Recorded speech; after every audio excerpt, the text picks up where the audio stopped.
സംസ്ഥാനത്ത് വിഷു, ഈസ്റ്റർ പ്രമാണിച്ചുള്ള ആനുകൂല്യ വിതരണ നടപടികൾ ഇന്നു മുതൽ ആരംഭിക്കുന്നു. പെൻഷൻ ഗുണഭോക്താക്കൾക്ക് വിഷു പ്രമാണിച്ച് ഒരു ഗഡു സാമൂഹിക സുരക്ഷാ പെൻഷൻ വിതരണം പ്രഖ്യാപിച്ചതിന് പിന്നാലെ വീണ്ടും അറിയിപ്പെത്തി. മാർച്ച് മാസത്തിലെ പെൻഷൻ വിതരണം അവസാനിച്ച സാഹചര്യത്തിലാണ് ഗുണഭോക്താക്കൾക്ക് വീണ്ടും സന്തോഷവാർത്ത എത്തിയിരിക്കുന്നത്. പുതിയ സാമ്പത്തിക വർഷം മുതൽ ഗുണഭോക്താക്കൾക്ക് കൂടുതൽ ആനുകൂല്യങ്ങൾ പ്രഖ്യാപിച്ചിട്ടുണ്ട്. വിധവ, വാർദ്ധക്യ, ഭിന്നശേഷി പെൻഷനുകളിലായി 8 ലക്ഷത്തോളം വരുന്ന NSAP പെൻഷൻ ഗുണഭോക്താക്കൾക്കും തുക എത്തിച്ചേരും.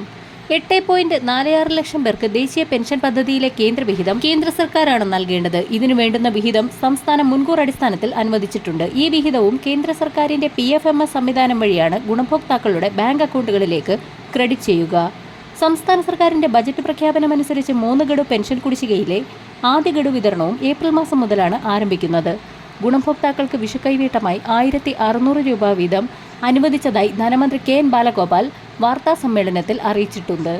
വിഷുവിന് മുന്നോടിയായി ഗുണഭോക്താക്കൾക്ക് പെൻഷൻ തുക എത്തിച്ചേരും. സാമൂഹിക സുരക്ഷാ ക്ഷേമനിധി പെൻഷൻ ഗുണഭോക്താക്കൾക്ക് ഏപ്രിൽ മാസത്തിലെ പെൻഷനാണ് വിഷുവിന് മുന്നോടിയായി വിതരണം ചെയ്യുന്നത്.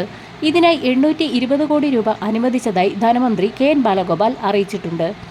62 ലക്ഷത്തോളം വരുന്ന ആളുകൾക്കാണ് 1600 രൂപ വീതം ലഭിക്കുക. തിങ്കളാഴ്ച മുതൽ പെൻഷൻ വിതരണ നടപടികൾ സംസ്ഥാന സർക്കാരിന്റെ ഭാഗത്തു നിന്നും ആരംഭിക്കും. വിഷുവിന് മുൻപ് മുഴുവൻ പേർക്കും പെൻഷൻ ലഭിക്കുന്നത് ഉറപ്പാക്കാൻ ധനമന്ത്രി നിർദ്ദേശവും നൽകിയിട്ടുണ്ട്. 26 ലക്ഷത്തോളം വരുന്ന ആളുകൾക്ക് ബാങ്ക് അക്കൗണ്ടിലും മറ്റുള്ളവർക്ക് സഹകരണ സംഘം ഉദ്യോഗസ്ഥർ വഴി വീട്ടിലെത്തിയും പെൻഷൻ കൈമാറും.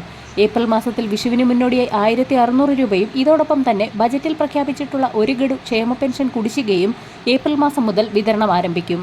വിഷുവിന് അനുവദിച്ചിട്ടുള്ള തുക വിതരണം പൂർത്തിയാക്കിയ ശേഷമാണ് കുടിശ്ശിക വിതരണം ആരംഭിക്കുക. വരും ദിവസങ്ങളിലെ പെൻഷൻ അറിയിപ്പുകൾക്കായി ചാനൽ സബ്സ്ക്രൈബ് ചെയ്യാൻ മറക്കാതിരിക്കുക.